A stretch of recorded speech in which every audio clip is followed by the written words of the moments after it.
This week on the program, we're talking to a libertarian running for Congress in Texas's 17th district. We'll welcome Ted Brown to the show. Later, Richard Spencer endorses Joe, and finally, we'll find out why it's not okay to be okay right now. That's right. This is Emergency Exit, finally. Something happened? Yeah, stall. Let me get everything. This exit's for emergencies only. Well, that's right. Welcome to another episode of Emergency Exit Podcast. We're experiencing some technical challenges at the moment, but we'll iron those out. We've got the hard hat at the helm, knocking the camera around, but that's cool. You guys are ready for a little bit of action today. We've got Libertarian Ted Brown running for Congress. We'll talk to him. What else? We're just trying to make sure everything's in order. We'll take some calls if we can. Yeah, I know. People are texting me, telling me they can't hear anything. We're on it.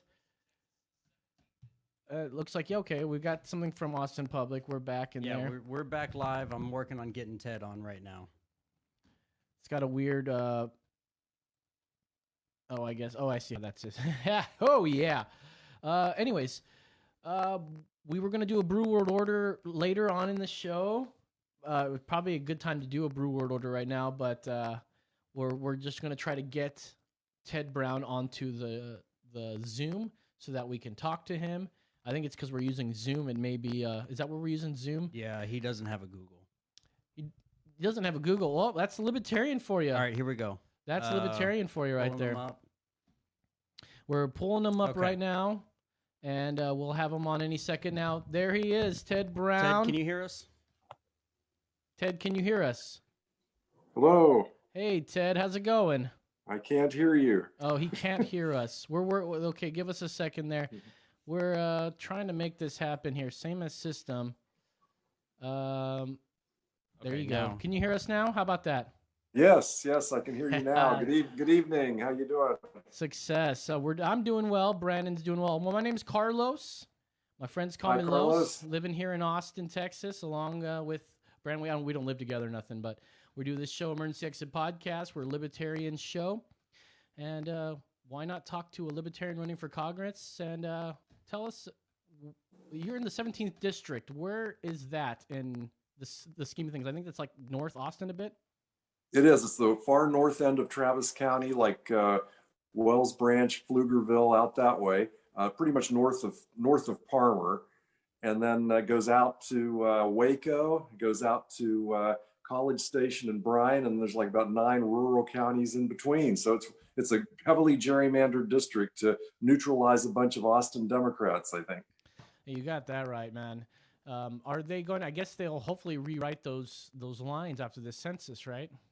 Well, if the census ever gets finished and the figures are put in, then the legislature will redraw the districts. And Texas is supposed to get 3 more districts, so there'll be all kinds of state legislators like trying to jump over each other, trying to have their own congressional district probably when they're drawing those. Yeah, and about the census, there was this push from President Trump about including the words about or asking if they're a legal citizen of the U.S. Is that something that you oppose or for?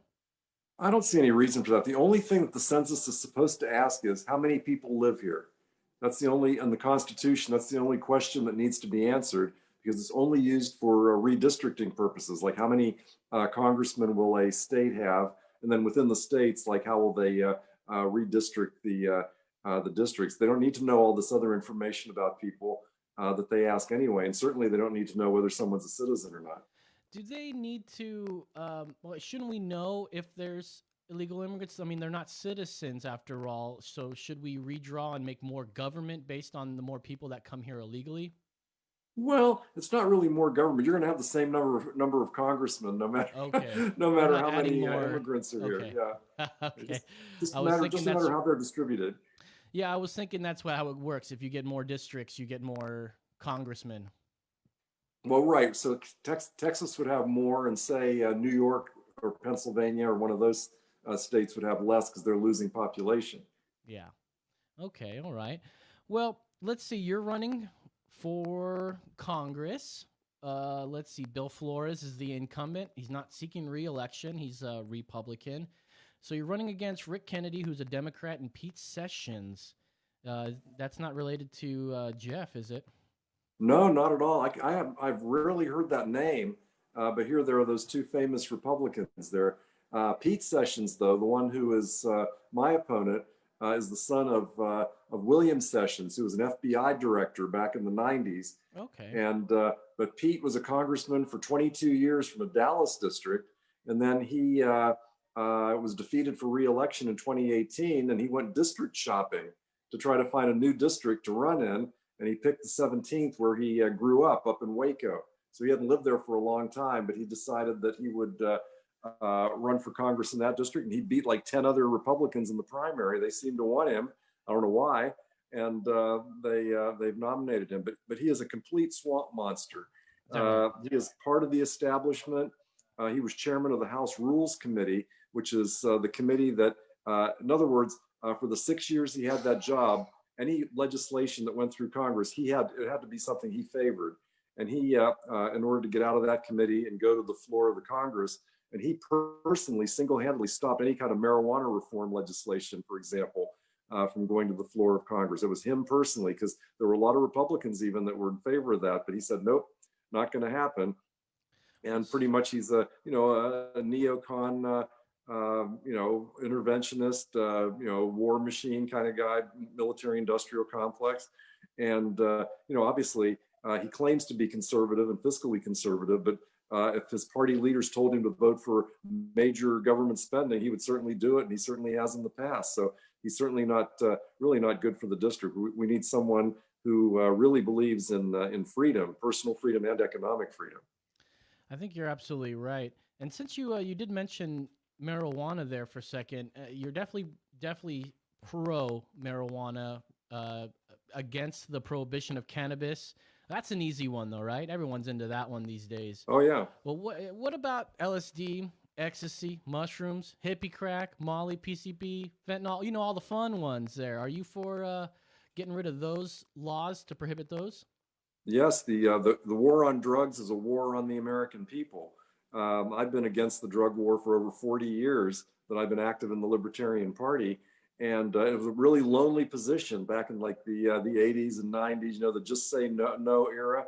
That's the one that if a Libertarian candidate says, oh, I'm against the war on drugs, and then explains why, everybody looked at you like you're nuts. But then Libertarians were the ones that were behind the medical marijuana movement and got that going in California. And then it started slipping away from the drug warriors. Marijuana is the main way of, because it is a medicine, really. And it was true that marijuana had medicinal properties, but no one wanted to admit it. And they still don't want to admit it in a lot of circles who are so conservative that they think, oh, somewhere, sometime, someone's going to be smoking that for fun. They just can't allow that to happen. And so the public's really come around to the libertarian position on that.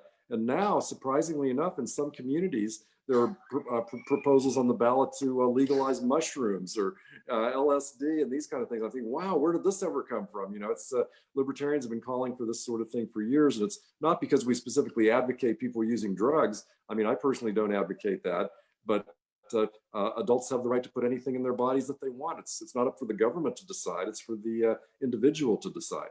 I 100% agree. Government should be not involved in my life, in many aspects of my life, which it is involved. But as for drugs, in 2018, more than 31,000 deaths involving synthetic opioids other than methadone occurred in the United States, which is more deaths than any other type of opioid. Synthetic opioid-involved death raised the rates increased by 10% from 2017 to 2018 and accounted for 67% of opioid-involved deaths in 2018. Will legalizing these opioids reduce the abuse and, most importantly, lower the death rate? Well, part of the problem is that if you can't get the drug legally and you get it illegally, you're not going to have marked doses. You're not going to have quality control. You're not going to have anything that you would get if if the drugs are prepared and manufactured by a legitimate drug manufacturer. And so that's part of the problem.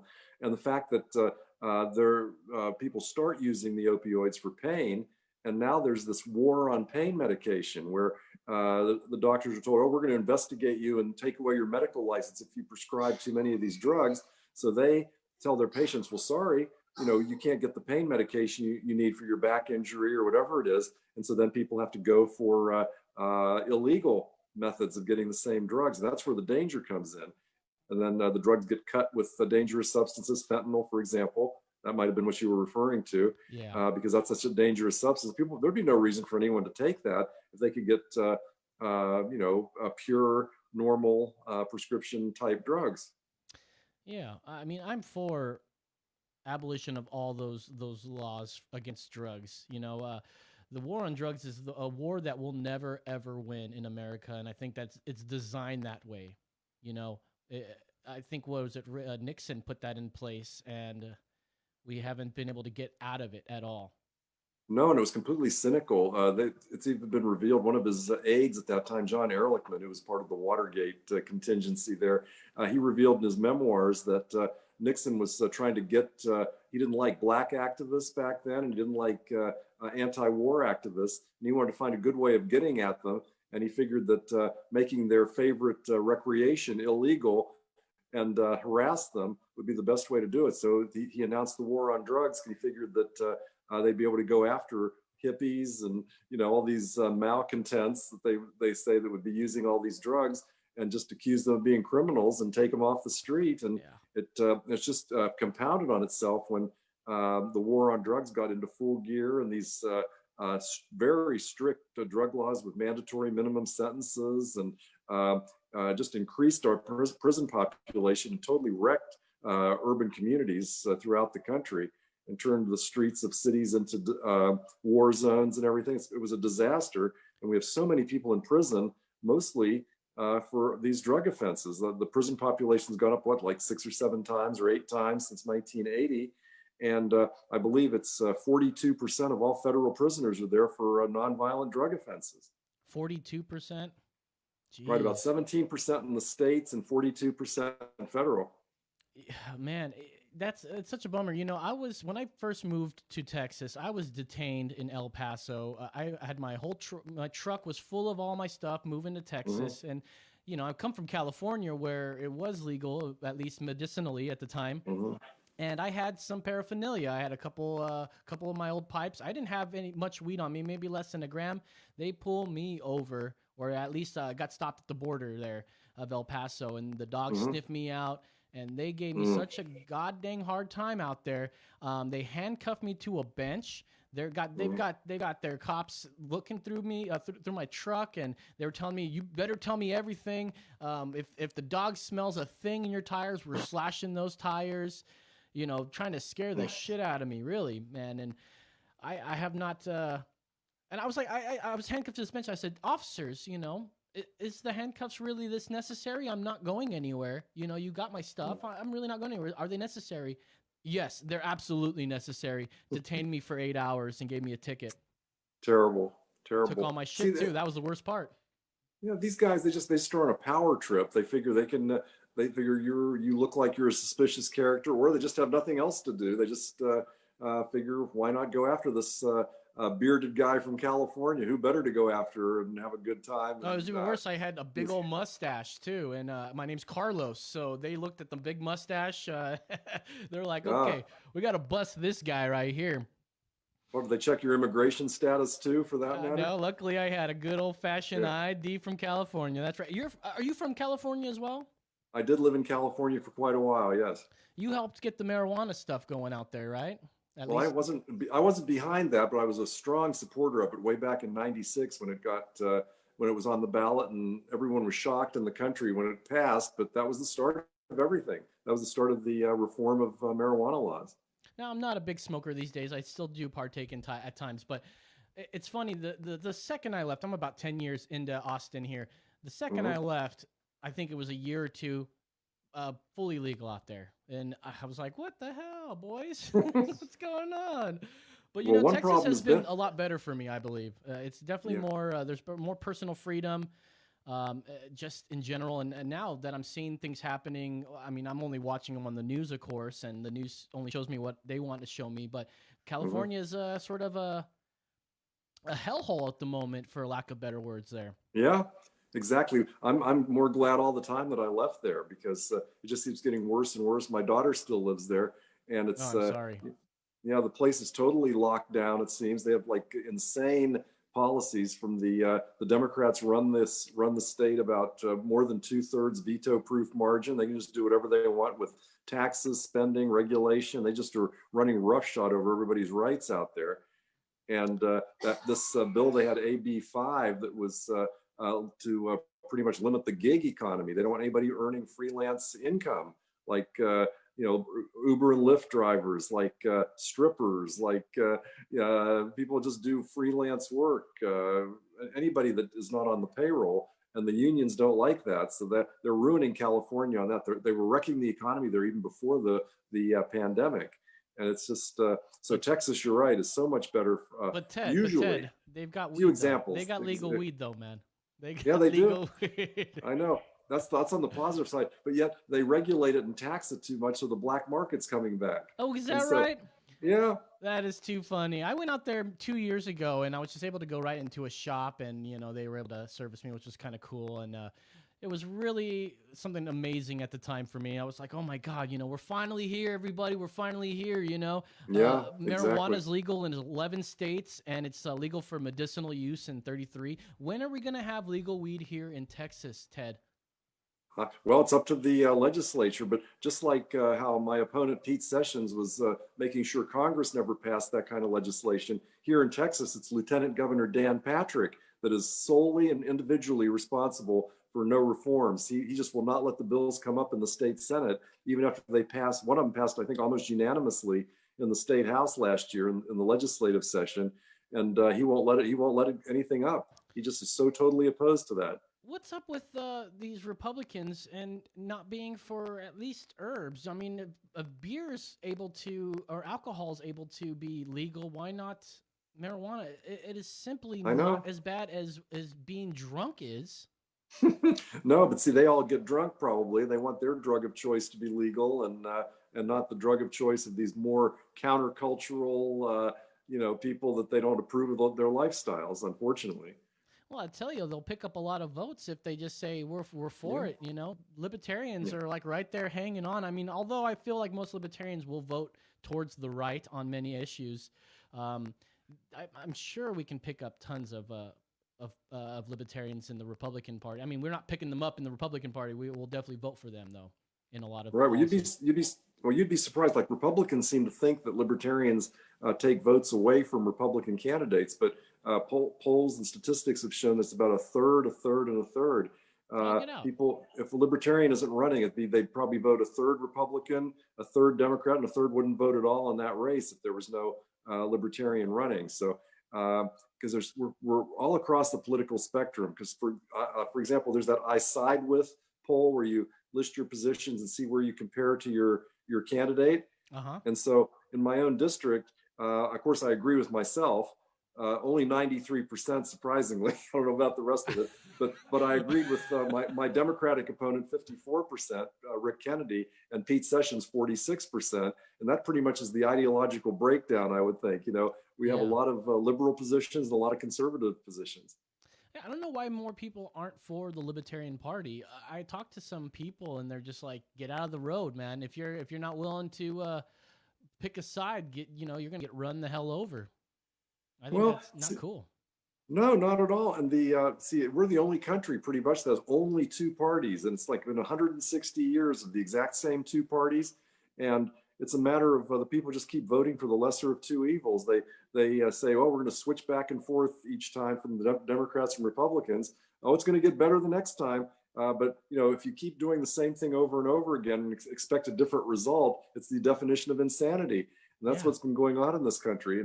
And people really we need more voices in this country. We need libertarians, we need Greens, we need plenty of different political viewpoints expressed. And the limitations are so great. I mean, the Democrats and Republicans really don't allow a whole major range of debate. I mean, within the debate that goes on, it's pretty vigorous, as you know. People get pretty upset about their political views. Yeah, that reminds me why because we usually use like Google Hangouts or one of the Google things, and he Brandon was telling me you don't use any Google at all. Do you have a Gmail? Well, I mean, or one of my business emails is on there, but usually not. I mean, I've had like Hotmail for my email for like 20 years, the same email address, and it works just fine. So, Well, I was thinking maybe because you're so libertarian, you're like, there's no way I'm letting Google track where the hell I am. I still use their search engine, and Okay. Yeah, so they know yeah. you. And another thing I was thinking too, you may be one of the libertarians that very few libertarian gentlemen that aren't rocking a mustache. I think maybe if you rocked a mustache, we get you some more votes there. You know what I'm saying? I don't know. I did have a beard and mustache like 25 years ago, but it's been a while. Well, okay. So let's get into some more of your platform here. So as for taxes, you want to vote to repeal income tax, abolish the IRS, and to never vote to raise taxes. Now, abolition of the IRS, how does that work exactly? Well, basically, the personal income tax, for example, brings in about $1.7 trillion a year out of the federal budget, which is like over $4 trillion a year. So that's part of why there's a budget deficit. They're not collecting enough. And don't get me wrong, I don't want them to collect any more. But if you didn't have the amount that comes from the federal income tax, you'd still have the level of government that we had 15 years ago. And we sure had too much government back then. So we need to have massive cuts in federal spending to go along with the cuts in taxes. You can't just, in fact, this is what the Republicans do. In fact, they had a very good tax cut bill about 3 years ago. They cut all the taxes at the federal level, but they didn't cut any spending. So what do they expect is going to happen? The national debt just keeps growing and growing and growing. And so those things have to be combined with each other. And that's where libertarians, I think, differ from Republicans quite a bit when we start talking about tax policy, because we're not hesitant to cut spending, and the politicians who are in power just want to keep spending because they have a lot of people that are dependent on it, and those are the people that contribute to their campaigns, and they want to vote for them. So it's better to not be beholden to these special interest groups. Yeah, absolutely. And last year we passed a proposition, Prop 4, that prohibits the imposition of an individual income tax. And I'm all for not paying that state income tax and ever having to pay for it. Is there a world that we can not have to pay federal income tax? Well, I sure hope so, because that's really, not only is it costs people a lot of money, it's totally intrusive. I mean, you have to report all your income and all your expenses and all this, and the amount of compliance time is really expensive. And then if you make a mistake, you could go to jail. So I mean, it's certainly no picnic to be involved with the federal income tax. Yeah, it's so crazy. And I mean, it's possible, right? I mean, well, who's going to pay for all the stuff? Who's going to pay for the roads being paved, or the firemen, the policemen? Who's going to pay for that if there's no federal taxes? Well, most of that actually is done at the state and local level, except the feds get involved because they want to get involved. So they give grants on those subjects. But the feds should not be involved in roads. They should not be involved in the police. They shouldn't be involved in firemen, and they usually aren't really. But it's funny how the roads always come up. People say, "Oh, well, you have to have taxes for the roads," and then you see a little film from like one of those old black and white films that shows like 1905, and someone's taking a movie camera through New York City back in before the income tax was even adopted, and they say, "Well, look at that. There were actually roads back then before there was an income tax," and so there are plenty of ways of financing roads. You could have tolls, you could have businesses that are on those roads could pay for them because they're benefiting from the infrastructure. I mean, there's a lot of different options on that. You don't have to just like tax people, and then when they say the gasoline taxes go for the roads, then they don't even maintain the roads with your gasoline taxes. So, no, geez. Yeah. There's some roads out here are terrible at times. Corpus Christi's got some terrible roads. I'm sorry, Corpus Christi, but I think maybe because they keep constantly get hit by the weather out there, so be tough there. I find, to be realistic, people probably are too sheep to try to even vote, or even somebody to propose a no federal income tax thing. But I mean, would you be more for like let's say that's off the table, would you be more for like a flat tax? Well, the flat tax is an income tax. It's just how you calculate what people are supposed to pay. So, it'll be just a matter of we want to get rid of most of the government functions, except for aside from national defense and perhaps some courts and a few things like that. We really don't need that much federal government. I mean, the Constitution has a very limited role for the federal government and a lot more of a role for the state and local governments. But the feds have just gained more and more power over the years. And libertarians are the ones that want to turn that back, saying, no, you guys, we don't need you to do all this stuff. You're too big, you're too intrusive. We just don't need you. It's crazy. Yeah, you're right. And sometimes I forget, because I live in such a liberal town, that I forget the fact that we don't need a 75% of the government that is here. How would property tax look if we didn't have so much government? Would we have these issues with gentrification? I mean, there's people, all the Teslas come into town, so that's going to probably push out more people, what's going on with that? Would we be able to, is someone smoking pot back there? Is that what's going on? Well, where they really want to raise taxes now locally with property taxes, whether it's at the schools or the cities or the counties or whatever, is because of the pandemic, where they're losing a lot of revenues. Like they're losing sales tax revenue because people aren't out there buying as much stuff. And then more people are unemployed, so they have more expenditures for unemployment reasons. And so because of the pandemic causing economic havoc, really, that's the obviously who's supposed to pay for that? Well, the poor taxpayer always gets put to.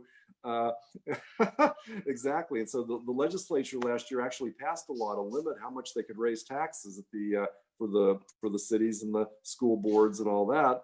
And they have like an emergency provision in there saying, well, if there's an emergency, you might be able to do it more than that. So of course, whatever the maximum they're allowed to do, each of these agencies is trying to do the maximum and raise people's property tax. And frankly, there's going to be a property tax rebellion like there was in California 40 years ago with Prop 13. And people are just not going to stand for their homes keeping being reassessed, the taxes going up, and people losing their homes because they can't afford the taxes. So that's something that's got to change also here in Texas. You're absolutely right. I mean, my girlfriend and I, we just bought a house, and we wanted to buy something in Austin. Property taxes are just incredible out here. And we're forced to go all the way down to Kyle to get some proper property tax, a home that's big enough. As much as I love Austin, I mean, I think this is going to be, dude. We bought a house where we can buy, a condo for out here or something, like a 1-bedroom condo. And it's crazy. Well, one thing you could look for is unincorporated area. Then you lose having any city have property taxes. You just have the county, which you have anyway. Oh, interesting. I remember there was a place back home in Anaheim that was incorporated, and I lived in that area. But I always heard it was unincorporated Austin or what? Anaheim. But anyways, I stray from that. You did mention COVID earlier, and you have some things about COVID. But right now, I have to wear a mask at work.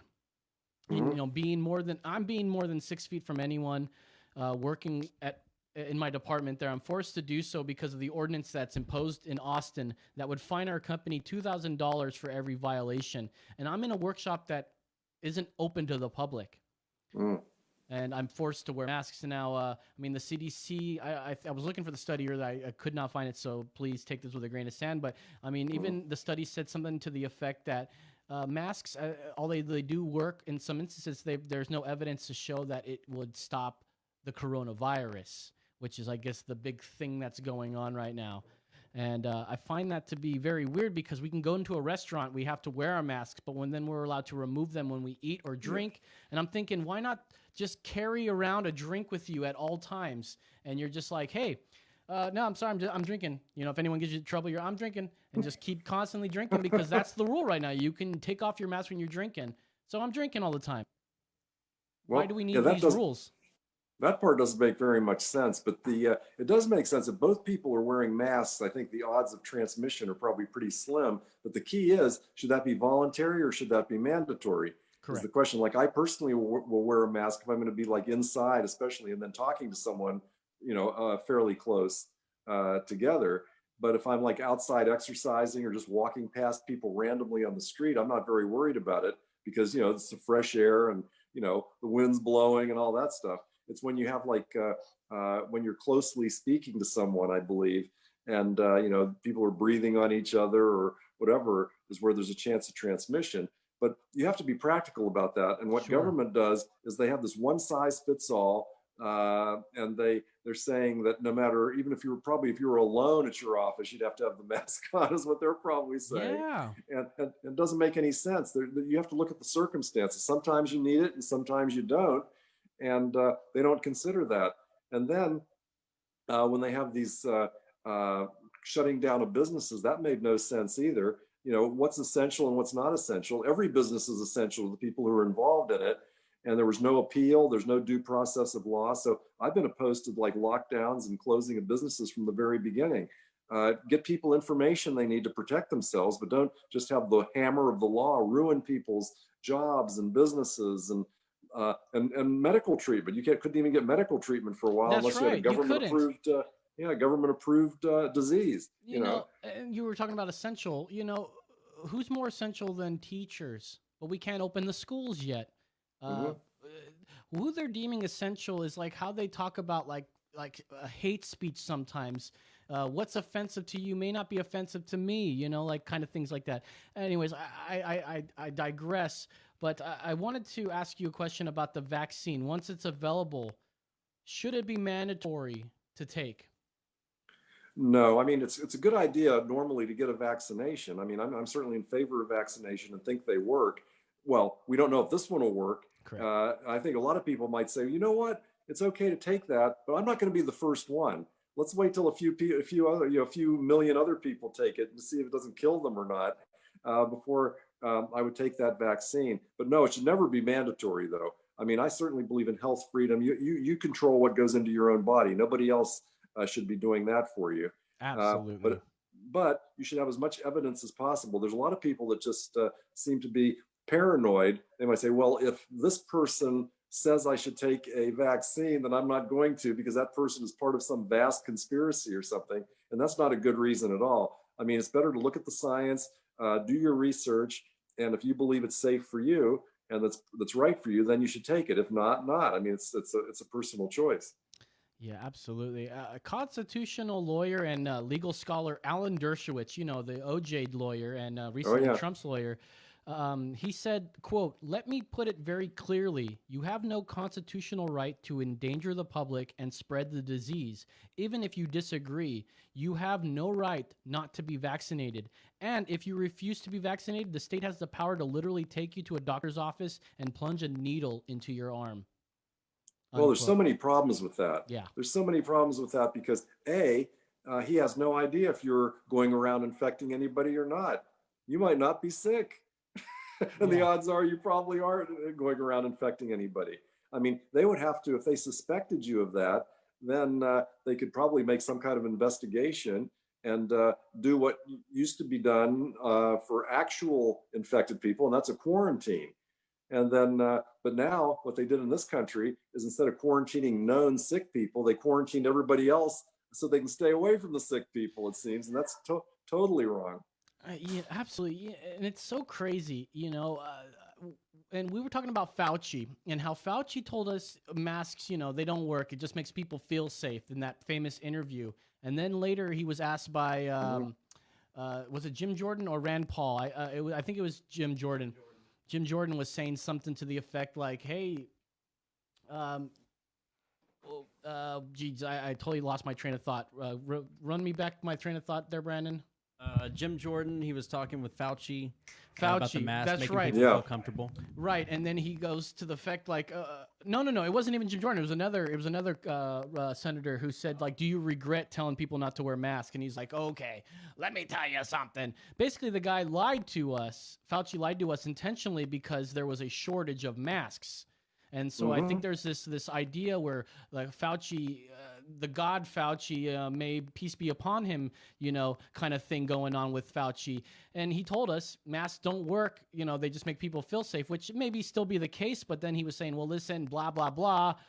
We had a shortage and I had to say that kind of thing. And that makes people think, what else are you lying to us about, sir? Well, right. See, that was the really big mistake of the whole thing, was that lie about the mask at the beginning, or changing his mind about that, or formally or officially changing his mind, because that's what made a lot of people say, like you said, that they're suspicious of the masks, even though logically it would seem like masks should work, especially surgical masks, because the doctors and nurses use them. Why else would they use them if they didn't work, right? Correct. So there is a reason to use them, but people are naturally suspicious. And of course, if you force somebody to do something like that, that's when a lot of people just get their hackles up and say, well, you're not going to tell me what to do. And so the fact that they're trying to make this everything mandatory and make people do things they don't want to do, that they're suspicious of, is what's driving a lot of the conflict that we're having right now.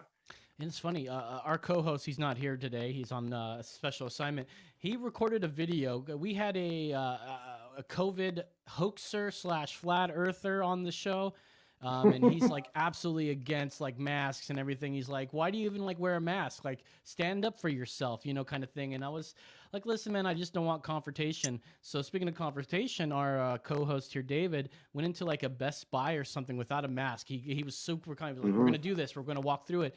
And somebody from the Best Buy walked up to him and tried to give him a mask, and he blew up on him. I mean, he didn't blow up on him and say like, hey, blah, blah, blah. He's like, why would you just come up to me and like, why wouldn't you just ask me? Why don't you like talk to me? Or why is it like, oh, here, wear this mask, We'll play the clip next week, maybe later on tonight. But I thought it's weird that we're having people like, I'm myself, I just don't want that confrontation. I'm going to wear the mask. I want to be libertarian and I don't want to stand out too much. And I mean, it's got nothing to do with my political views. It's just that, listen, I've seen too many videos of people yelling at people that aren't wearing masks. And there's too many videos of people that are like telling you not to wear masks. I'm just not into any of that. I'm just going to keep going on with going on. And David here, he's eccentric, to say the least. When he was talking about flat Earth, he was like, man, it makes a lot of sense. So, but sometimes that happens. He's a fun guy. So let me move on. Let me move on here to some more of your platform. LGBT rights here on your website. On your website, it says that you're all for LGBTQ plus rights. While I don't think the government should be involved in marriage, I believe that G's and L's should be able to do it. If we're able to do it, why not, right? So other than the right to marry, what other rights are you going to be fighting for them? Well, basically, libertarians were in favor of gay rights going back like 50 years, almost. The party's almost 50 years old. And way back in the 70s, when being gay or gay sex and all was even considered mental illness by the American Psychological Association, we were calling for recognition of gay marriage and full rights for gay people to live their lives as they see fit, the same as anybody else should. There shouldn't be any discrimination about who you love based on who you love or what kind of sexual position you like or whatever the case may be.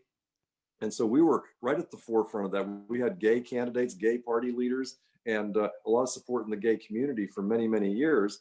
Now less so, because the Democrats have certainly picked up on that issue. But with gay marriage, we were there 30 some years before the Democrats were, and they were really late to the game. I mean, Obama and Biden were pretty late to the game. Hillary Clinton was late to the game, and now it seems to be like a part of the party mainstream, but it wasn't just 10 years ago. Right. So they just put their finger up to the wind, and decide how much they can get away with on some of these issues. So the problem is, for the gay community, is that we don't want to give any special privileges to the gay community beyond what everybody else has. We want everybody under the law to be treated equally, and gay people should be treated the same as straight people, but they shouldn't be treated extra than straight people, for example, or same as with any other group. I agree 100%. And I feel like that's what a lot of like Democrats, that's where they start going into, they'll start saying, hey, we're for LGBT rights. And then everyone thinks, oh, the Democrats were the ones of LGBT rights. But then all of a sudden they're for giving them extra treatment, extra stuff, and like, wait a minute, I thought we're for equal here, and you're giving them Right. more rights. And so I asked a lot of people, what rights are afforded to straight folk that LGBT folks don't have? Same thing I say with the women's rights as well. What rights do we have that they don't have? And it's all the same. At this point now, we're pretty equal. I think that's why LGBT, or at least gay rights, have sort of gone down the wayside. Now they're working on trans rights, which makes me ask you: should like a trans woman be able to compete in sports with the gender that they identify with? I have mixed feelings about that. And I mean, that's something that really would have to be decided, like whichever organization is putting on the sporting event would have to decide that sort of thing, with an agreement amongst all those that are participating in that sport. But in theory, it seems like it's unfair. And I know there were some female, or high school female athletes like in the Northeast that were complaining about that, saying, wait a minute, we're the champs. And then these guys come in, or who used to be guys at least, and they have all the muscle tone and all that because men are generally bigger and stronger. Whoa, just, take it easy there, buddy. Take it easy with the hate speech. Well, no, from their body types though, and they're welcome to identify as women if they want to have a conversion that way. That's perfectly fine with me. Whatever they want to do. Fine. But they have to. They don't want to. There shouldn't be any like quote unquote cheating going on. Like they're only doing it in order to win an athletic contest or something. Yeah, it's not necessarily that they're cheating. It's just that they unintentionally cheated by growing up as a male and obtaining all the testosterone that a woman never would get. That's the problem here. Trans women going into the UFC and just brutalizing the women that they fight against, those kind of things. The women are all for it, they're like, yes, we're for equality, until they get their head bashed in by this guy and their eye socket beat the fuck in. Like, we got to be careful what we say. And I think maybe there is a place for the trans sports. There it is, trans sports, why not? At least they're all on the same playing field, and maybe eventually we get to a point where, see, this is the problem with the trans thing, though, because when do you transition into a female? Does it happen when you're a child? Do you get hormone blockers from your parents? Like, this is where it gets concerning for me as a person here. Do we give children that think that they're little boys who think that they're girls hormone blockers to help them feel like a girl? Right. See, I wonder about that because I just really don't know whether a kid really knows that, or is it some decision that they would need to make when they're older? But yet, when they're older, it might be too late to get the right body type that they're looking for or something because they've already gone through puberty or whatever. So I just don't know what's right on that. That would be for people. That's another thing between doctors and their patients, that perhaps the law should not be involved in. Well, listen, when I lived in California, to get a medical card, you had to go to a doctor, and the doctor, you fill out an X in a box, and you pretty much get your medicine. So we may see something of that nature if we go that route. Well, maybe so. But the thing is, though, that it really is kind of a sacred trust between doctors and their patients, and really the government shouldn't interfere in that. And it does come up on a lot of issues. It comes up on the abortion issue. It comes up on the end of life, like euthanasia kind of issues. And it comes up here on the trans issue. And there's just so many places where the government says, we're not going to listen to what the doctor and the patient want. We're just going to decide for them. And this is what government does. They just think they know better than what people, better than people want for themselves or what they want. And so it's just not right. I mean, I believe in individual choice. That's what a mantra of libertarians. And government is the opposite. They just want to intervene in all these different relationships. Absolutely. We only got a few more minutes left with you. Okay. I wanted to touch on immigration real quick here. So you're for Dreamers to get immediate citizenship. You're against the wall building and you're for stopping deportations except for the violent offenders. Now, you've also mentioned something in there. I thought it sounded like you're for open borders. They can move freely between borders and such. Is that something you're for, or just freely moving between borders? Well, in theory, I mean, I do think that there should be reason to deny someone access, and that would be whether if they're a criminal, if they're a terrorist, and if they have a communicable disease, those would be reasonable.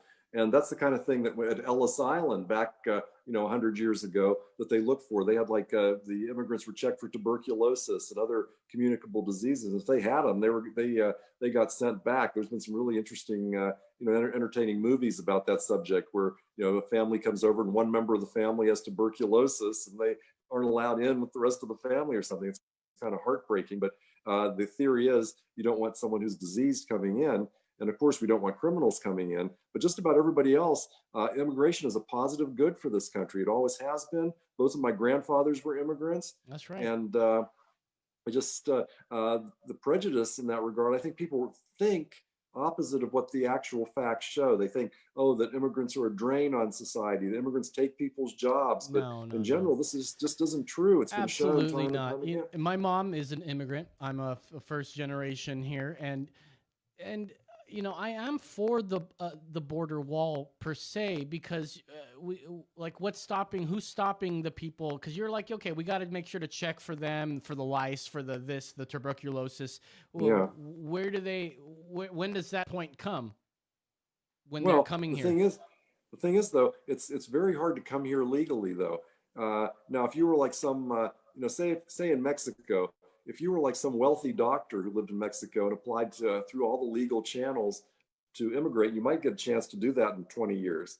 But if you're like some day laborer, there's absolutely just no way legally that you can come to this country in the absence of some sort of. Then why are there tons of day laborers at Home Depot right now? I mean, I can go to Home Depot or Lowe's and they're standing right there. I mean, where do they come from?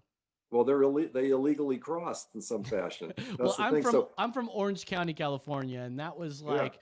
Dude, that is everybody there pretty much was. Right. What you would need to do though is if everybody knew they could come in, but they would have to be sign in. They need to be identified. But if they knew they were getting in, just about everybody, unless they were up to no good, would come through the normal process to do that if they knew they were getting in. But now they know they're not going to get in, especially under the Trump administration. They're going to be separated. Their kids are going to be put in cages and things like that. So trying to do things right, look, Ted, they aren't able to. This whole nomenclature of saying putting kids in cages is getting old with me. We saw the cages. I mean, personally, I never saw any cages. I see. When I think cages, I think of like my cat's cage, that I'm ready to take them in. But I'm seeing basically fences in small doses, small rooms that are the walls are made of chains. I don't see them as cages, and most certainly don't think that they're stealing the children and putting them in cages, man. That's just it sounds like propaganda when I hear it. Yes, they're being separated, but that was happening in the last administration, which I guess it stopped, and then Trump put it back on because he wanted to, send a message that you bring your kids, you come here, you'll be separated, which I get the deterrent part. It's sort of the same reason why we have prisons here. Hey, you break the laws, you're going to be separated from your children by being put in prison. So do the people that are coming here illegally, which I don't know how many it is, but do the people that are coming here illegally know that they're doing it illegally? They know that they're breaking a U.S. law when they do that? I'm not sure about that part of it. But some of them are trying to come as refugees instead and seek asylum, which is a different process than actual immigration. I think that's where this comes in. But frankly, you're right about the separation and the sort of imprisonment of everybody, like children and the parents separately, even under the Obama administration. In fact, Obama was even called to task by the Hispanic community about that. And they sort of don't want to mention that because obviously Trump is far worse even than that, but it did get started back then. And it seems like the immigration authorities are just, on the warpath against immigrants. They go after people that have, been in the country for a long time and, but just had some minor conviction like 30 years ago, and to just drag them out and deport them. And, there's just all kinds of attacks on every type of immigrant. And even now the H-1B visa holders, the professionals who are really needed in the tech industries in this country, they're being denied access. That's being cut back considerably. So it's just really hard for anybody who wants to come here under any type of immigration plan. And I think that's wrong. I mean, immigrants have made this country, and I think we should be welcoming them and making it easier to come here legally. And when they do come legally, then they're identified. We know who they are and all that. And I think that's definitely important. And you know, my mother, and she's a Republican, obviously, because she's a real immigrant. I'm just kidding, but she mentions how like she's not for the people when it comes to like dreamers. You're for instant citizenship, and maybe they are the exception to this comment. But you know, she said I had to go through a hell of a lot to become a citizen. So my question I want to ask you, and I think it's the last question I can ask you, is how many illegal immigrants are in America, and what do we do with the population that's here, assuming that they're the good ones, not the bad ones? Like my mother came here legally. She went through the right channels, made a family, blah, blah, blah. What do we do with the people that are here illegally now? Well, see, a lot of them don't necessarily want to stay here. They would just like to come, and some guys just want to come work on the farms for a few months and then go back to Mexico or their other country. But because it's so hard to go back and forth now, they've had to bring their families over as well because they can't go back and forth. If we had programs where it's easy to come here just to work and go back, I think we'd have a lot fewer immigrants in that category. As it is, if it became easier to go back and forth, I think a lot of the people would do that on a frequent basis. They'd go down to Mexico, they'd come back to the US, back and forth whenever there's work and all that. And I don't think there would be as much of a problem in that regard. But frankly, even if someone came illegally a while back, if they've been living in this country for years and years, they have jobs, they're paying taxes, they should be able to apply for the same citizenship tests and ability to become citizens as anybody else. I mean, I just don't see that there's any illegal people, really. I mean, if people are looking for a better life, I welcome them. And they have to jump through hoops to get here. And it's sad that people some more of those words. There's no illegal people. No one's saying that you're a legal person. You're just a legal immigrant lawfully. I get it, though, man. And you know what, Yeah. Ted? You're a great guy. I really am enjoying the conversation we're having today. And we're going to let you go here in a second. And, you know, I'm not in your district, but if you're on my ballot, I'm definitely voting. I'm definitely going to vote for you. And I urge the voters to consider the same. I don't think we're allowed to, on public access, do call for actions, but you could consider it, my friends out there. And Ted Brown, thank you very much for joining us. Any final words before you go? Well, thanks so much for having me. And I always like to discuss the issues because it is hard for libertarians to get the word out because you know, we're kind of not as recognized as the Democrats and Republicans. That's so right. we're out there trying to compete with the big guys who are spending millions of dollars. And wherever I can get out there and promote freedom, there I am. And I really appreciate you having me on. Well, thank you very much, Ted. We'll see you next time, bud. And we'll see you. Love you, man. Great. Thanks a lot. Take care. I like you more than a friend. All right, dude. That was awesome to have Ted Brown here. We've only got about a minute and a half left in the show. I wanted to talk about my bald cypress bonsai, pre-bonsai here. I want to do a show on bonsai, guys, but here it is. This is a beautiful specimen here. I got this from the Great Outdoors. This guy here is, boy, isn't it pretty here. I went to San Marcos to go floating the other day, and they had bald cypresses. If you go floating and you see that there's a tree inside the water and it's coming up out of the water, it's this tree right here. They grow up super freaking tall. They got this thin, beautiful foliage here. It's just beautiful foliage.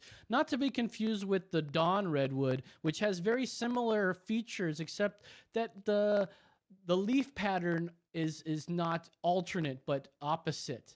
You guys that are horticulturists will know what I'm talking about.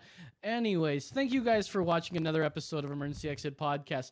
Let me tell you, we're going to continue on for another half an hour here if you guys are interested in watching us on the YouTube or Facebook. So, for Brandon the Hard Hat Mitchell, I'm Lo saying that's right. We'll see you guys next week. And if you guys are into it, vote Libertarian. All right, we are off the air on on On Austin the Public. cable stream. Man, that was a rough. It was a little rough, but listen, dude. I we don't didn't- think that static that we were hearing, I don't think that was coming across on Good. the feed. I think you were so- trying to tell me that, and Yeah. I got that. That's good. Great interview. Ted Brown, great guy. Libertarians in general, dude. Like you just listen to them and you know they care. To say the words of Rob there, you know, and it's good. And like I feel the way about libertarians like Rob feels about fucking Democrats. You know, they don't backtrack. Oh, I didn't say that. I mean, I meant to say this. Like, no, like they are like super true to what they say. You know, I wanted to talk to him about, I did talk to him about like open borders, and he was all like, cause he sort of said we should be able to like, cross borders freely or whatever. And to me, that's like open borders. And yeah, it's open borders, but, I mean, one day we can get to that point if there's like, cause right now it keeps out bad folks, the wall rather, keeps out bad folks, the drugs. But if we have legalized drugs out here, like, there's no reason for them to bring the drugs. Well, maybe there's more reason for them to bring the drugs in. I gotta think this through a little bit here. We were gonna talk about his foreign policy here. He's a non-interventionist. He's gonna vote to remove troops from overseas. We should not be involved in NATO. And I think there should be some sort of presence. It's weird. I'm halfway for it. I don't think there should be that much, but I'm more. And the question I was going to ask him, is it best to be proactive or reactive? Like, meaning, like, let's say somebody wants to mess with us as America and they conspire and they decide to do some sort of weird attack on us, right? If we were already hanging out, gaining intelligence every day, we would be more proactive instead of reacting to a bombing that may have killed many people. But in the long run, I think maybe if the people were killed first, then there would be less people killed in the war. I don't know. I'm really just not for any of that war there. We were going to talk about some health care. This is one of his quotes. Quote, "Health care is not a right or a privilege. It's a service."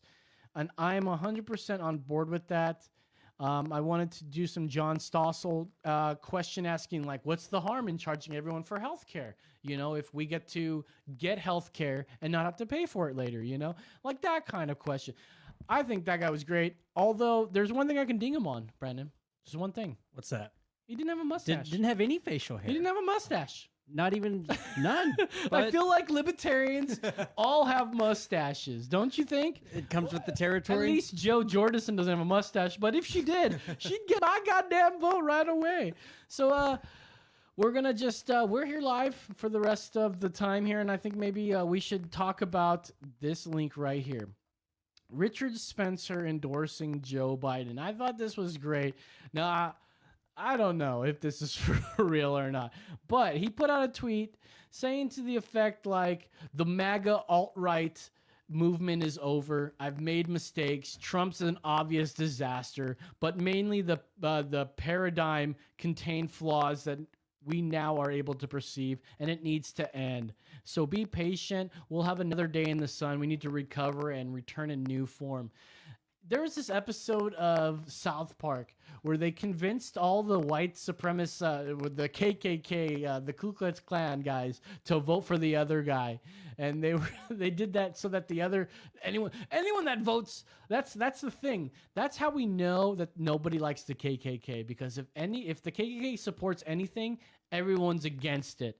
That's the bottom line, and that's the whole idea of that last thing there. So white nationalist, this comes from Newsweek.com, says that white nationalist Richard Spencer said he will be backing Democratic candidate Joe Biden in November. Hey, can we get that Brew World Order? Let's do that Yeah, Brew I'll World go get Order. Candidate Joe Biden in November's election after previously distancing himself from Donald Trump. Spencer, who was one of the key figureheads in the alt-right movement, tweeted how he is on, quote, Team Joe on Monday, adding a self-made campaign slogan, "Liberals are clearly more competent." Now, when I hear that word, liberals are more competent, I have to think he's lying about this. I don't know anything about this fucking guy, Dick Spencer here, but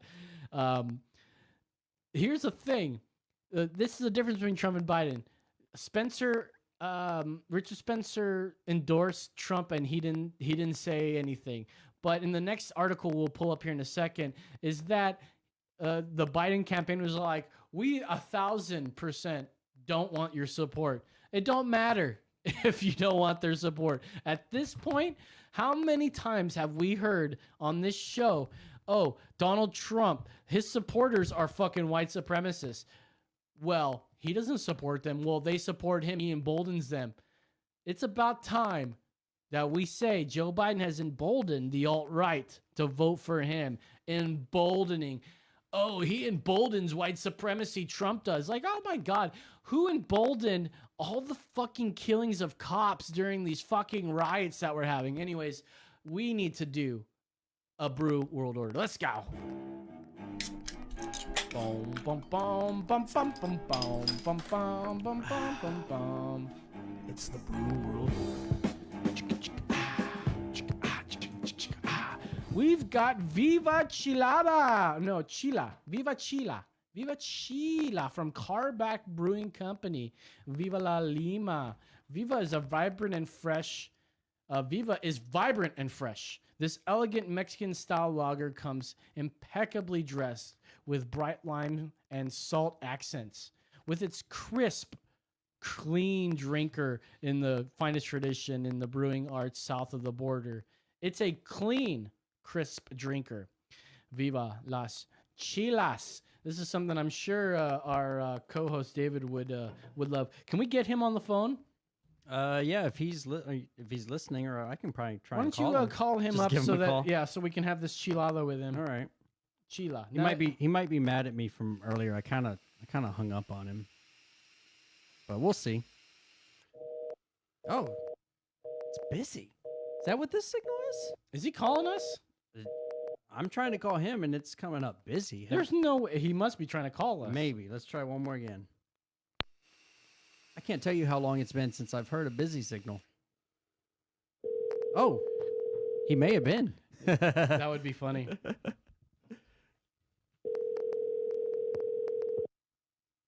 He's going to send us to voicemail. He's like, I'm sick of these fuckers. I quit. I quit, motherfucker. Nope, not going to answer. Come on, answer. Come on. Nope. He's probably having post-marital sex with his woman. Well, it's post-marital. It's all right. All right, this isn't good radio. Let's move on. Well, hopefully he'll call back. Yeah, maybe. So I thought this was so funny that Richard Spencer came out and said Brew that World, he Brew endorses. Oh, that's right, Brew. Brew World Order. So I've got this wonderful. It says hell yeah, and it's got 2 row malts, Vienna, flaked corn, acidylated. This is pretty cool looking. So let's give it a crack-a-loo.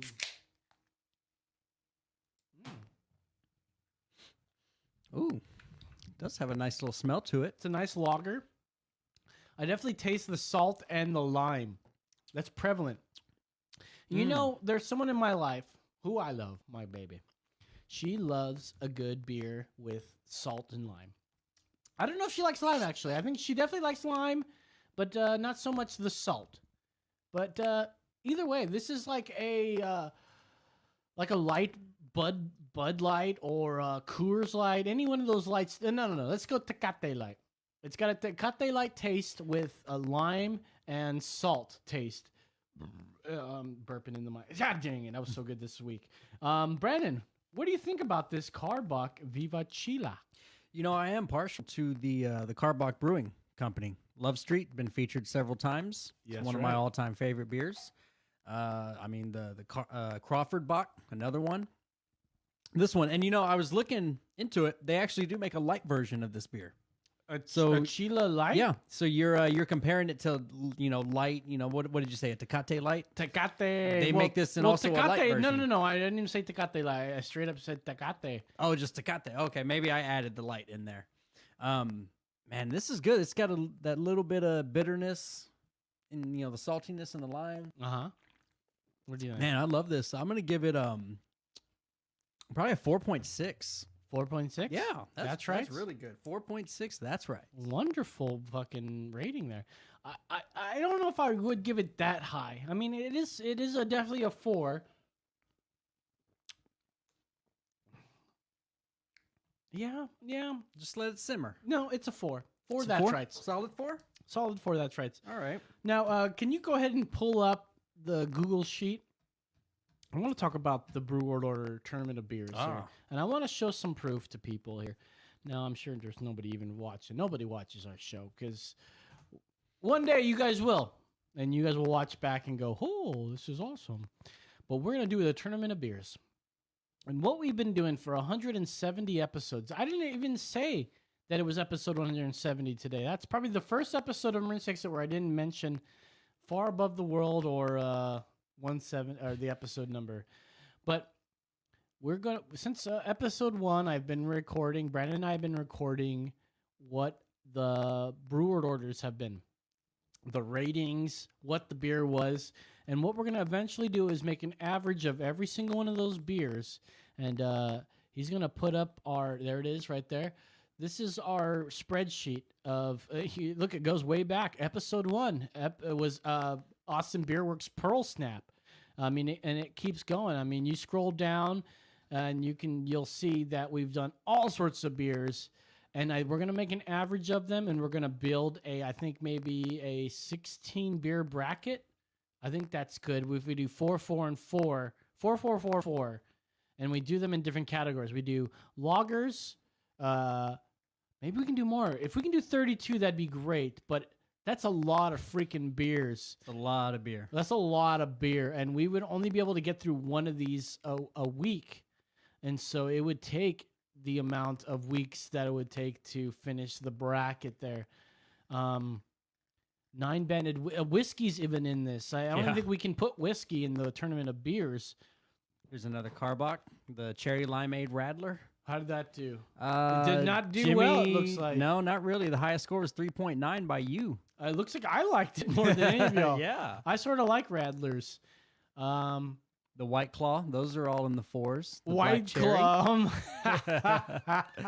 White Claw. I think the Spike Seltzer is going to be its own category. I think that that's should what be we a were great talking about. category. Yeah, the Spike That's Seltzer. why I think it should be 32. You can't just do like lagers, 4 stouts, 4 ambers, and then I want to do like a miscellaneous, right? Which were like the best of some. I want to put the best of the worst on there. I want to put like 4 of the worst ones on there. That means we got to find Beerito again. Oh, that's easy enough. I'm sure we can get any of these beers.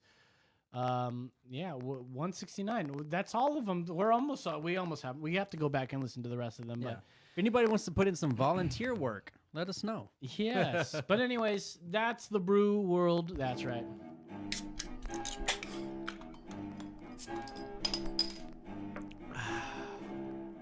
It's the Brew World.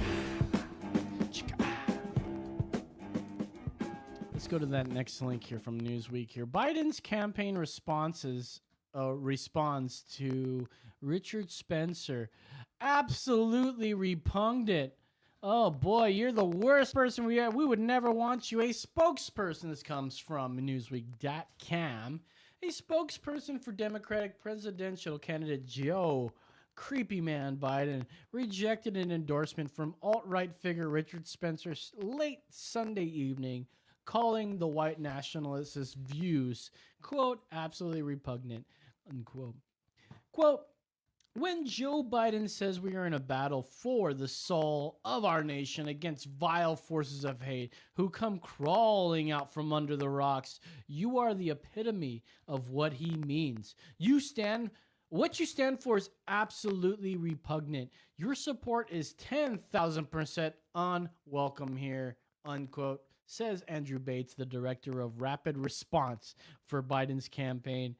And a matter of fact, I think that little video shows him Richard Spencer get punched. Now, nobody likes Richard Spencer. Now, he votes for Republican because they sort of have the same sort of values, except for the racism part.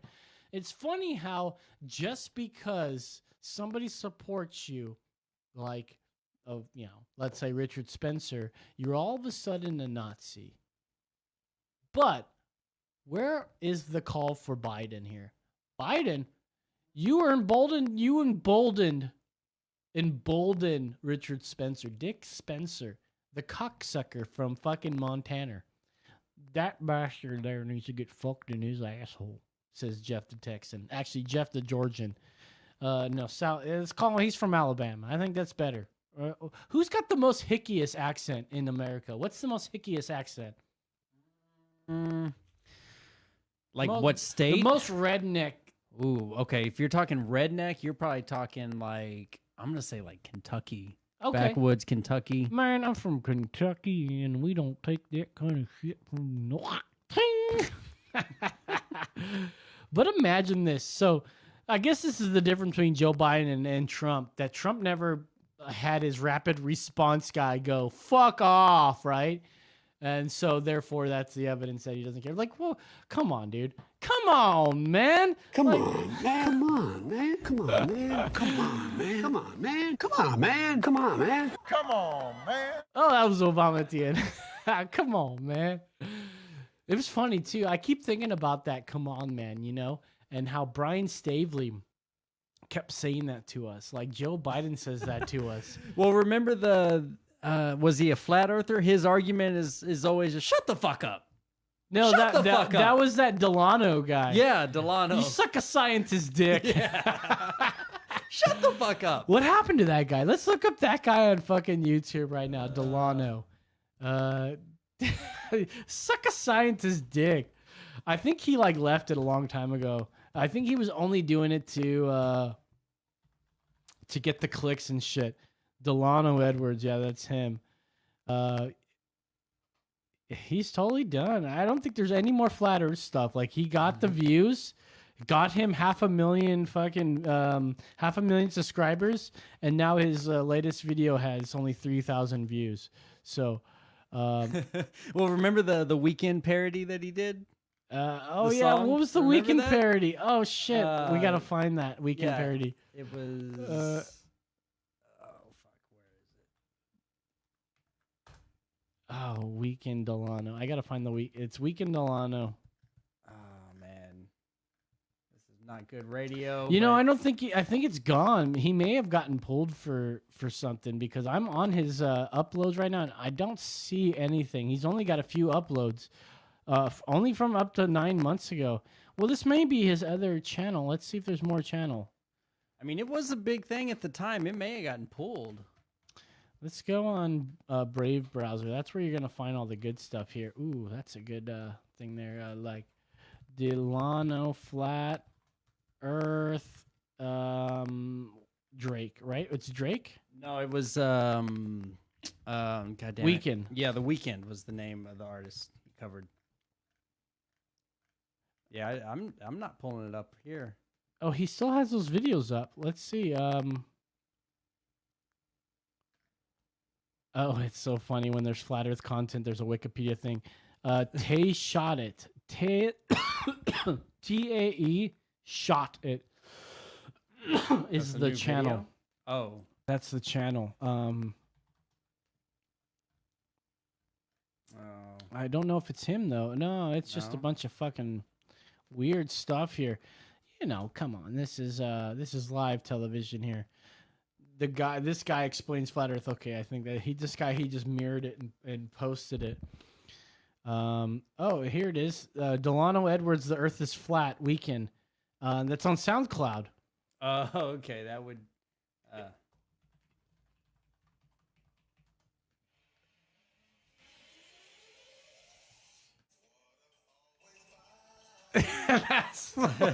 That's the one. Well, I don't care if this is bad radio. You guys, we're gonna put this song on. We're gonna All play right, it because I'll this pull is it up. You said SoundCloud? this is on SoundCloud. Delano Edwards, Delano ANO, Delano Edwards. The Earth is Flat. The Weekend with no e at the end. It's it's WEEKND.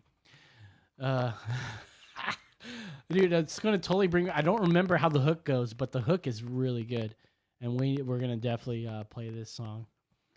Y'all bitches, What's the name of the video again? It's not a video. It's from Or SoundCloud. It's called "The Earth is Flat." The Weekend. The Earth is Flat. The Earth is Flat from Delano Edwards. Oh, if you guys are looking to watch this, I mean, that's the name of the video. Here, I'm gonna put it on our. I have it up. I'm gonna put it up on our. Oh, here it is. I got it. Yes. Put it to the middle of the song, or like. Deep in there.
You get fucking slapped.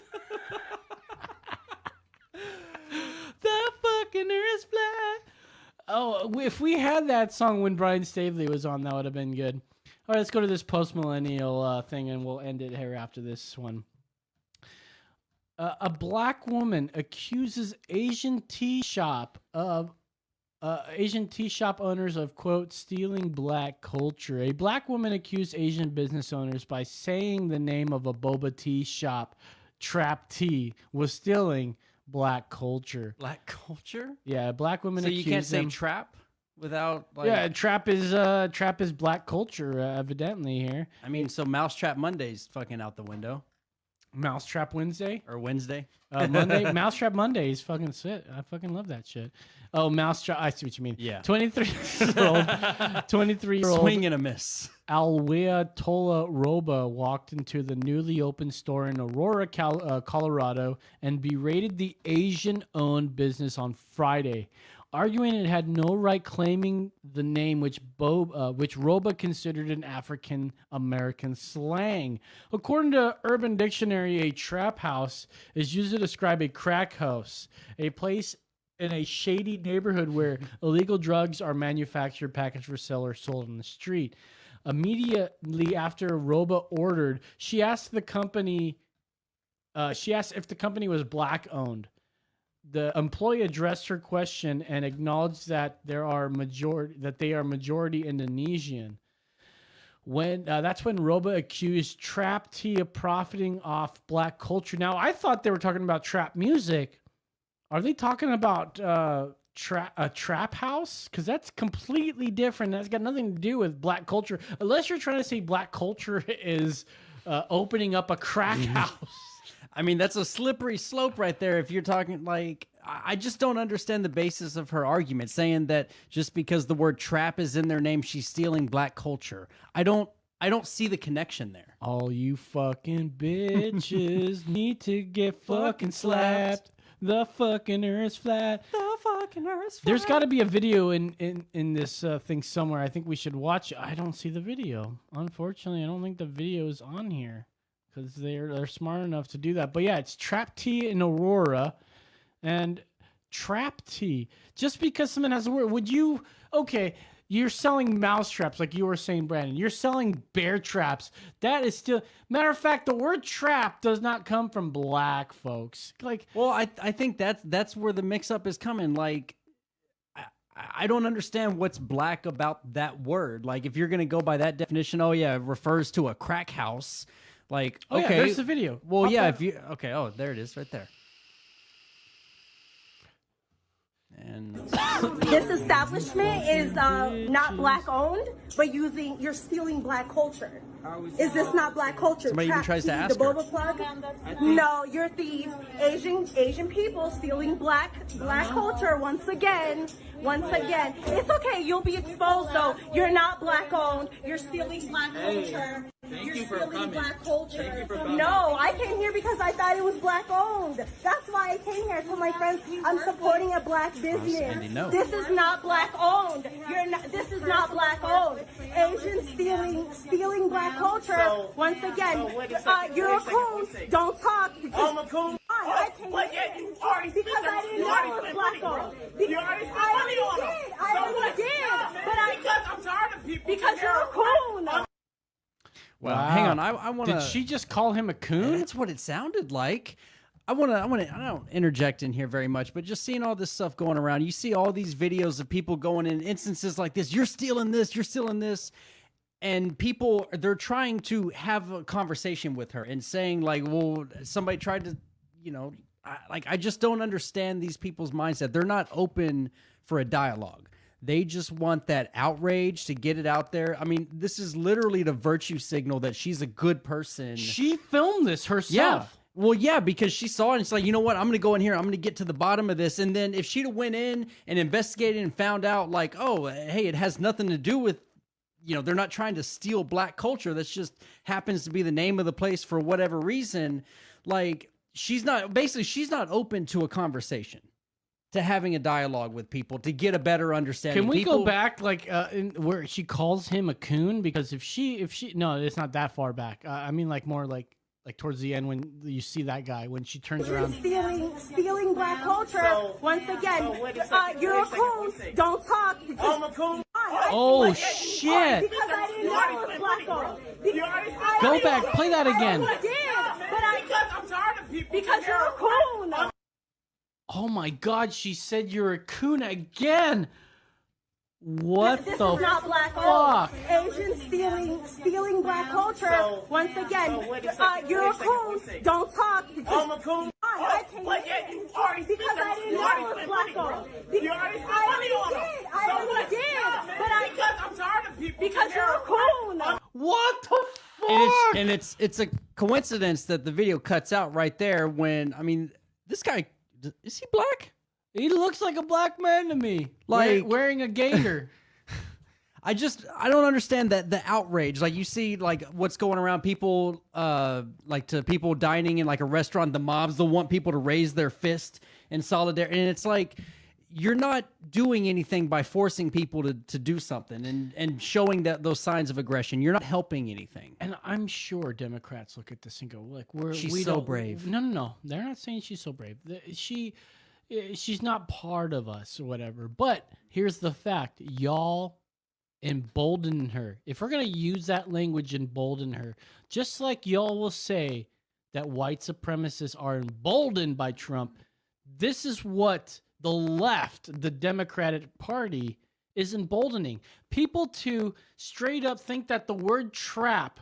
Now, when I first heard this story, I thought she was so confused that she thought boba tea was black culture. Now, I was thinking there's no way any smart person thinks that boba tea is from Asia, from Africa.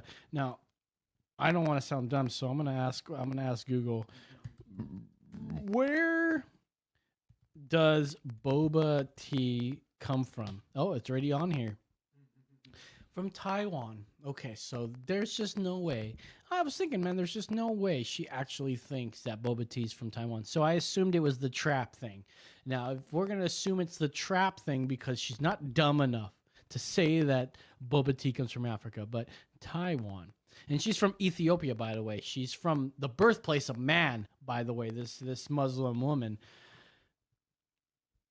I just don't know where we're going here. You know, if we're going to say that Trump emboldens white supremacy, this is what the left, the Bidens, I'm not going to say, I'm sure she probably votes for Biden, or she was going to vote for Bernie, but now she's going to be like anyone but Trump, so I'm going to vote for Biden. Same thing goes, dude, I'm on Facebook quite often, and I don't respond to people because I learned my lesson a long time ago.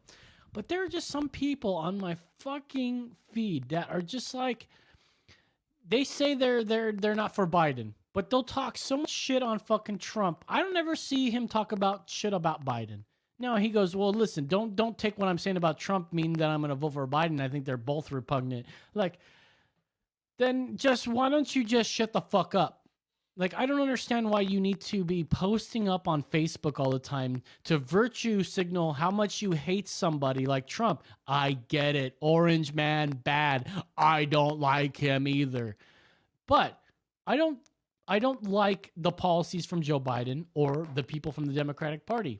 I happen to like some of the policies from well, if we're gonna weigh ourselves on policies here, it's even with the Democrats, except the Republicans go up a little bit more because the left or the Democrats have gone a little too far this way. Your left, this way, your left, my right.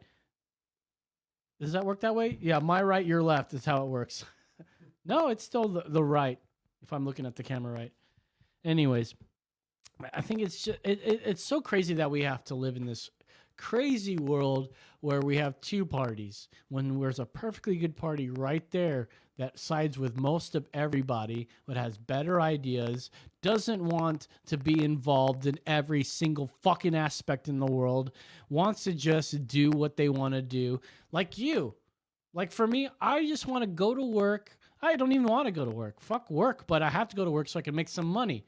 And the bad part is I got to pay some of that money that I work to this government that will fucking kill black people, unarmed black people, kill unarmed white people. They kill people. Big fucking whoop, right? I mean, it is a big whoop. I'm not for the police killing any of the people, but I'm definitely, you guys know my stance on BLM. You know, I'm all for police reform. I'm all for getting rid of most of the police unions.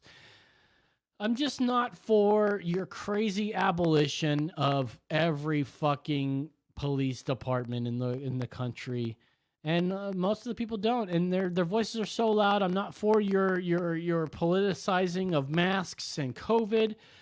I'm done with your bullshit, people. I'm done with your right. I'm done with your left. I've been done with the right and left. That's why I'm where I am now. That's why Brandon's here with me. That's why fucking David's here with me.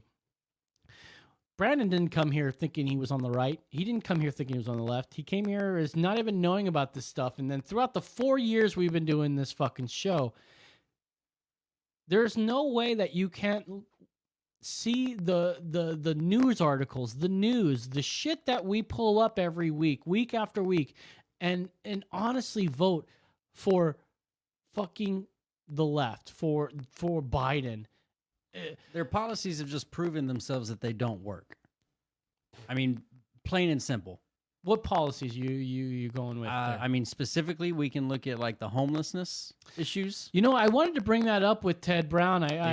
We got so tied into a whole bunch of other stuff. We didn't get into the homeless stuff, but I mean, dude, just alone, you know, if you live in Austin, you guys know what I'm talking about. You see the homeless camps. The reason why they're there is because we've lifted the rule on camping on the streets. Due to compassion, because what are we gonna do? If you drive at the corner of fucking, what is it, Pleasant Valley? No, it's not Pleasant Valley. Pleasant Valley and Riverside, and you turn right. If you're going south on Pleasant Valley, you turn right on Riverside, and it's that big median on Riverside that's right across the street from the McDonald's. It is a fucking shanty town.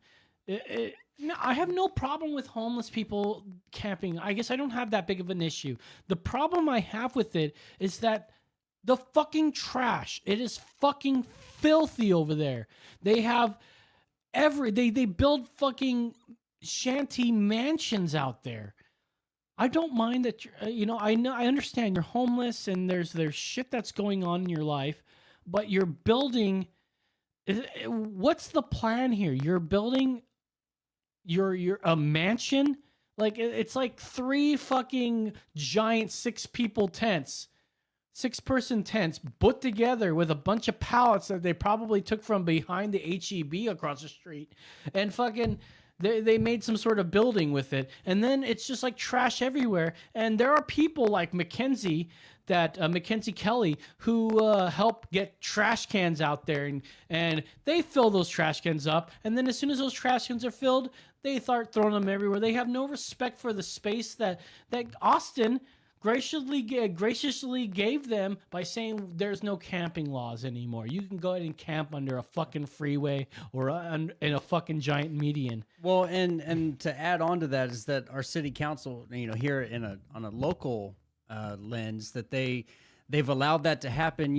They got rid of the camping ban, so now we see more of them. I don't think that there are more, but you see them a lot more. But that's all that they've stopped at.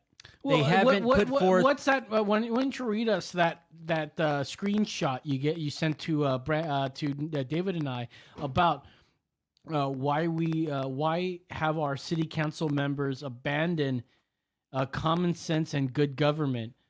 Oh yeah, so yes, that's actually coming from this guy is running for District 10 City Council. What is something Thomas?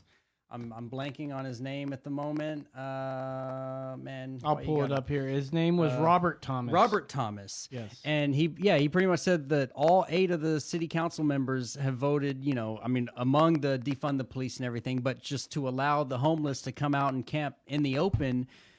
But they've stopped right there. They haven't put forth any issues or any even resolution solutions to help these people get off of the streets, help people keep from getting on the streets. So no, it's District 10, that's Austin proper. That is, I just pulled up what District 10 is. I mean, you hear District 17, District 5, well, 10. District 17 with Ted Brown. That's Texas's District 17 to represent Congress. I'm talking this guy, Right. David Thomas. You hear is these city districts, council, City Council District 10. So it's Oh. a totally different district. Oh, let it's me within see. the city of Austin. Oh, let me see here. So yeah, it's within Austin. Yeah, so yeah, you're absolutely right. I forgot about that part. Yeah, so our city council, that's who's responsible for all this shit here, and they have been. Let me read here. All your current city council members here in Austin, every single one of them voted to defund and demoralize our first responders. They exploded the city budget, making Austin unaffordable for hardworking families. I'm in a hardworking family. My family, my girlfriend and I, we make less than $100,000 a year, and we can't afford to live in Austin. We can't afford to buy a house in Austin. They've also, every single one of them voted to spend $7 billion on a repeatedly defeated mass transit dream. Yeah, why do we need... Okay, mass transit, I get. Buses, but... here's a... They want to implement the whole rail system, a subway system that only it's estimated that it would affect 1% of us that we would actually use here in the city of Austin. I sure as hell don't need to use a fucking subway to get to where I need to go. I don't either. But that's just me. I'm one person. You're another person, and there's no way you can do your job, Brandon. No, taking a subway. Taking a subway. No, there's just no way. You absolutely need a not. truck. Yeah. And this is Texas, man. We have HVAC guys. You think HVAC guys are gonna carry their fucking condenser? Absolutely not. Their tanks and shit everywhere? Yeah. You better believe that they're not doing that. Every single one of them voted to destroy our neighbors by forcing the special interest-driven, cost overrun, bloated Code Next development code down the throats of our neighborhoods and forced our most vulnerable homeless population to live in the most inhumane conditions without providing their basic needs and the basic health and safety needs. Exactly. They make it okay for them to come out and camp in the open, but that's it. They don't do anything else to fix the problem. Is this guy running in the same district as Mackenzie? No, it's a different district. All right, let's get this guy on. I'm in the works. You're of on it. Okay, good. Of course, Mr. Hardhead's on it. Anyways, that's our show for the night, you guys. Thank you guys very much for listening. If you guys like our content, be sure to like, subscribe, share, all that fucking shit. So, For Brandon the Heart, if you're on Spotify, by the way, too. I think Podbeam is officially on Spotify, but we were already on Spotify, so we're double on Spotify. I don't know. We're definitely on Spotify, so I don't know. I don't think anybody that has maybe 2 people with Spotify listens to podcasts on it. I used to listen to Spotify, but fuck Spotify nowadays. So, for Brandon the Hardhead Mitchell, I'm Los. For our ghost buddy David Aguilar, I'm Los saying, that's right. See you guys next week.